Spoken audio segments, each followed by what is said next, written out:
మీరు సమస్యలతో బాధపడుతున్నారా?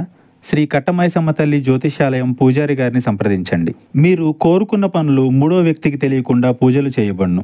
నమ్మిన స్త్రీ లేదా అబ్బాయి రావడానికి పరిహారం చేయబడును. కుటుంబ సమస్యలు, భార్యాభర్తల సమస్యలు, ప్రేమ సమస్యలు, డబ్బు, వ్యాపార సమస్యలు, ఇంకా ఎటువంటి సమస్యలు ఉన్నా దూరంలో ఉన్న వారికి ఫోన్ ద్వారా జ్యోతిష్యం చెప్పబడును. ఎటువంటి పర్సనల్ సమస్యలు ఉన్నా మూడో వ్యక్తికి తెలియకుండా జ్యోతిష్యం చెప్పబడును, పరిహారం చేయబడును. Phone number 9515466718.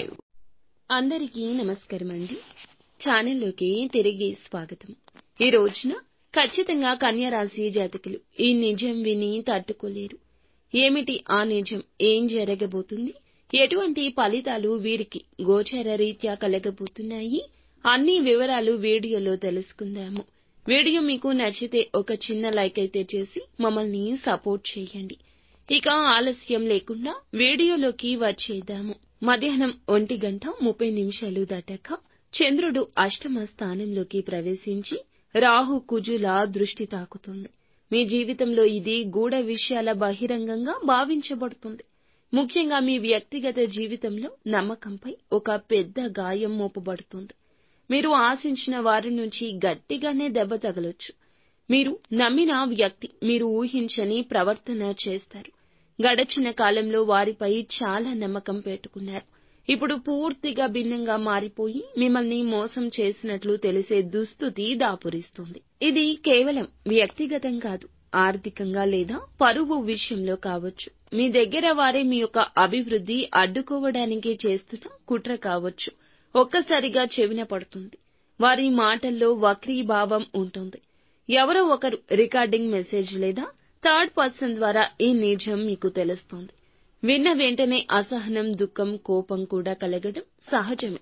కానీ ఆవేశం తగ్గించుకోండి. సోషల్ మీడియాలో, వర్క్ ప్లేస్ లో లేదా కుటుంబ సభ్యుల్లో ఒక లేనిపోని అపవాదం ఫలితంగా బాధపడే అవకాశం ఉంటుంది. ఇది వినగానే మీరు వెంటనే స్పందించాలనిపిస్తుంది. కానీ క్షణికంగా ఆగితే మీకు చాలా నష్టం పూరించబడుతుంది. తీవ్రమైన మానసిక ఒత్తిడి ఈ రోజు కలగొచ్చు. కొన్ని గంటలు ఏం చేయాలో అర్థం కాకపోవచ్చు. తక్షణ నిర్ణయం ప్రమాద గంటికలు మోగిస్తుంది. నిశ్చలంగా ఆలోచించండి.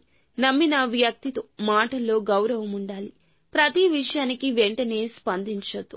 దెబ్బతిన్న వాటి నుంచి ఆ గుండెతో తీసుకునే నిర్ణయాలు సాధారణంగా పశ్చాత్తాపాన్ని కలగచేస్తాయి. మీ దగ్గర ఉన్న వివరాలు గోప్యంగా ఉంచండి. నిజం తెలుసుకున్నా కూడా వాటిని బయట పెట్టొద్దు. ఇందులకు ఆధారంగా భవిష్యత్తుకు సంబంధించి నిర్ణయం తీసుకోవడం, మీ శాంతి కాపాడుకోవడం మీ లక్ష్యం. మీ మేధస్సును ఉపయోగించి ఆ వ్యక్తికి ఎలా దూరంగా ఉండాలో ప్రణాళిక చేసుకోండి.